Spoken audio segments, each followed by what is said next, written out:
نزل القرآن. السلام علیکم ورحمۃ اللہ وبرکاتہ. بسم اللہ الرحمن الرحیم والصلاة والسلام علی رسولہ الکریم وعلی آلہ وصحبہ اجمعین، اما بعد. رمضان اپنی برکات کے ساتھ آہستہ آہستہ ہم سے جدا ہو رہا ہے. اللہ تعالی ہمیں اس کے برکتیں عطا فرمائے، اپنی رحمتوں سے نوازے، اور امت پر اور ہمارے ملک پر اور انفرادی اجتماعی طور پر جو بھی کٹھن حالات آئے ہوئے ہیں، اللہ اپنے فضل و کرم سے ان کو دور فرمائے اور پوری امت، پورے ملک اور تمام اہل ایمان پر اللہ تعالیٰ اپنا فضل کرم شامل حال فرمائے.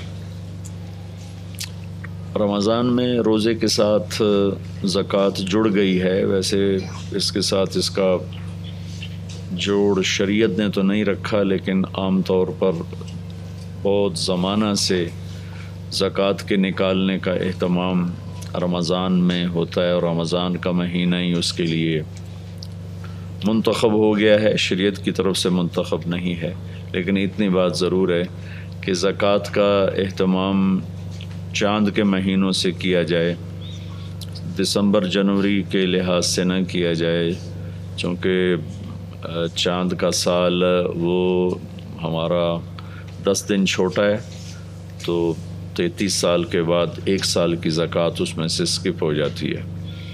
تو اس لیے چاند کے مہینوں کے لحاظ سے زکوٰۃ کا انتظام کیا جائے. اور یہ اللہ تعالیٰ نے امتحان لیا ہے اپنے بندوں کا، کسی کو دے کے آزمایا ہے، کسی کو نہ دے کے آزمایا ہے، کسی کے شکر کا امتحان ہے جس کو دیا ہے، کسی کے صبر کا امتحان ہے جس کو نہیں دیا. اور یہ اللہ تعالیٰ نے ان دونوں کو جنت کا راستہ بتایا ہے. الصبر نصف الایمان والشکر نصف الایمان. صبر نصف ایمان ہے، شکر نصف ایمان ہے. اور یہ دونوں سواریاں ہیں جس پر سوار ہو کر کوئی مرد عورت اہل ایمان جنت کا راستہ طے کرتا ہے. اور یہ جو اللہ نے ہمیں رزق دیا ہے، اب قرآن کی پہلی جو سورہ بقرہ کی پہلی چند آیات ہیں، اسی میں اللہ تعالیٰ نے کہا وَمِمَّا رَزَقْنَاهُمْ يُنْفِقُونَ، کہ جو ہم نے ان کو دیا ہے اس میں سے خرچ کرتے ہیں. جب اللہ تعالیٰ کسی کو زیادہ دیتا ہے تو عام طور پر اکثریت غافل ہو کر کہتے ہیں ہماری محنت ہے، ہماری کمائی ہے، ہم نے کمایا ہے، ہم جہاں مرضی خرچ کریں، ہمارے خون پسینے کی کمائی ہے. تو اللہ تعالیٰ نے سورہ بقرہ کی پہلی ہی صفحے پر اس ابہام کو دور فرمایا کہ میرے بندے، یہ تیرے اللہ نے تجھے دیا ہے. وَمِمَّا رَزَقْنَاهُمْ يُنْفِقُونَ، جو ہم نے تمہیں دیا پھر اس میں سے اللہ کہتا خرچ کرو. وَآتُوهُمْ مِنْ مَالِ اللَّهِ الَّذِي آتَاكُمْ، سبحان اللہ، کہ وہ مال جو تمہیں اللہ نے دیا ہے، تمہارے پاس امانت ہے، اسے اوروں پر خرچ کرو. پھر اللہ نے ہم پر فضل فرمایا، نہ آدھے کی شرط لگائی، نہ تہائی کی شرط لگائی، نہ چوتھائی کی شرط لگائی. اتنا تھوڑا، اور اس میں اتنی رعایت کہ ایک سال پیسہ فالتو پڑا رہے، 1 سال وہ خرچ نہ ہو، تو پھر اس میں سے اگر 1 لاکھ ہے تو 2500 غریب کو دے دے. کتنا تھوڑا ہے جی. اور 2500 نکل جانے سے پچھلا سارا مال پاک ہو جاتا ہے، اور وہ 2500 بچانے سے سارے کا سارا ناپاک ہو جاتا ہے. جیسے دودھ میں پیشاب کا قطرہ گرے تو سارا دودھ ناپاک ہو جاتا ہے. تو 1 کروڑ اگر 1 سال پڑا رہا ہے تو اس پہ صرف 2.5 لاکھ روپے زکوٰۃ ہے. ہم سے پہلے بنو اسرائیل موسیٰ علیہ السلام کی امت پر 10% تھی، ان کے 1 لاکھ پہ 10,000 زکوٰۃ تھی، 1 کروڑ پہ 10 لاکھ زکوٰۃ تھی. ہمیں اتنا اللہ تعالیٰ نے لو لیول گراف دیا ہے کہ 1 کروڑ پر 2.5 لاکھ، 1 لاکھ پہ 2,500. تو دکھ درد کی بات یہ ہے کہ نماز پڑھنے والے تو 100 میں 10 مل جاتے ہیں، لیکن جن پر زکوٰۃ فرض ہے وہ 1000 اکٹھے کروں تو ایک بھی زکوٰۃ دینے والا نہیں ملتا. صرف اگر زکوٰۃ کا اہتمام ہو جائے تو پورے ملک میں غربت ختم ہو جائے گی. کسی غریب کی بیٹی اس لیے نہیں بیٹھی رہے گی کہ شادی کرنے کے پیسے کوئی نہیں، کوئی مریض اس لیے نہیں بے قرار ہوگا کہ علاج کے پیسے کوئی نہیں، صرف مالدار لوگ اپنی زکوٰۃ نکالنا شروع کریں، چونکہ اللہ تعالیٰ نے ہمیں کمائی میں بھی ایک اشتراکیت کا ذہن ہے، سوشلزم، کہ سب مال اسٹیٹ کا ہے، کسی کا بھی نہیں، یہ بھی غلط۔ ایک سرمایہ داری نظام کا ذہن ہے کہ مال ہمارا اپنا ہے، جیسے مرضی کمائیں، جیسے مرضی خرچ کریں، یہ بھی غلط۔ تیسرا تصور اسلام دیتا ہے کہ مال اللہ کی دین ہے، اللہ کی امانت ہے، اللہ نے دیا ہے، کمانے کے طریقے بھی مخصوص ہیں، خرچ کرنے کے طریقے بھی مخصوص ہیں۔ کمانے میں بھی پابند نہیں، ہم سود کے ساتھ نہیں کماتے، جھوٹ نہیں بولتے، دھوکہ نہیں دیتے، فراڈ نہیں کرتے، سٹہ نہیں کھیلتے، جوا نہیں کھیلتے، ہم ذخیرہ اندوزی نہیں کرتے، ہم فراڈ اور دھوکے کے ساتھ لوگوں سے تجارت نہیں کرتے، بلکہ ہماری تجارت سچائی پر ہوتی ہے، صدق پر ہوتی ہے، امانت پر ہوتی ہے، سود سے پاک ہوتی ہے، جھوٹ سے پاک ہوتی ہے، ملاوٹ اور کھوٹ سے پاک ہوتی ہے، کہ صرف دنیا ہی سامنے نہیں، موت کے بعد کی ہمیشہ کی زندگی ہے۔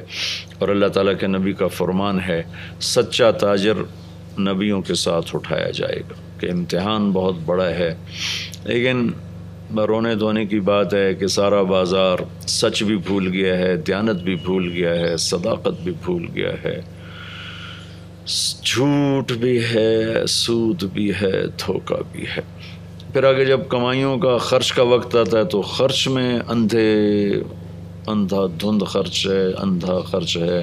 اور خاص طور پر مجھے بہت دکھ ہوتا ہے جو تعمیرات پر ہمارا خرچ ہو رہا ہے، بے تحاشا۔ میرے نبی نے فرمایا تھا، لا تبنوا ما لا تسکنون، جہاں رہنا نہیں وہاں ضرورت سے بڑا گھر نہ بناؤ۔ لیکن بینکوں کا قرضہ چڑھا ہوتا ہے اور 100 کنال کے گھر بن رہے ہوتے ہیں، بال بینکوں کے قرضے میں جکڑا ہوا ہوتا ہے، اور 10 کروڑ، 20 کروڑ، 50 کروڑ گھروں پہ لگا رہے ہوتے ہیں۔ یہ بہت ہی نامناسب ہے، بہت ہی نامناسب۔ خرچ کرو، اسراف نہ کرو، خرچ کرو، اسراف نہ کرو۔ اچھا پہنو، اچھی سواری رکھنے کی اجازت ہے، اچھا لباس پہننے کی اجازت ہے، لیکن مرد ریشم پہنے، کبھی سونا کے زیور استعمال کرے، اللہ کو ناپسند ہے، اللہ کے نبی نے منع فرمایا ہے۔ تو اپنے خرچ میں اعتدال ہو تو کبھی کسی پر فخر نہیں آتا، حالات نہیں آتے۔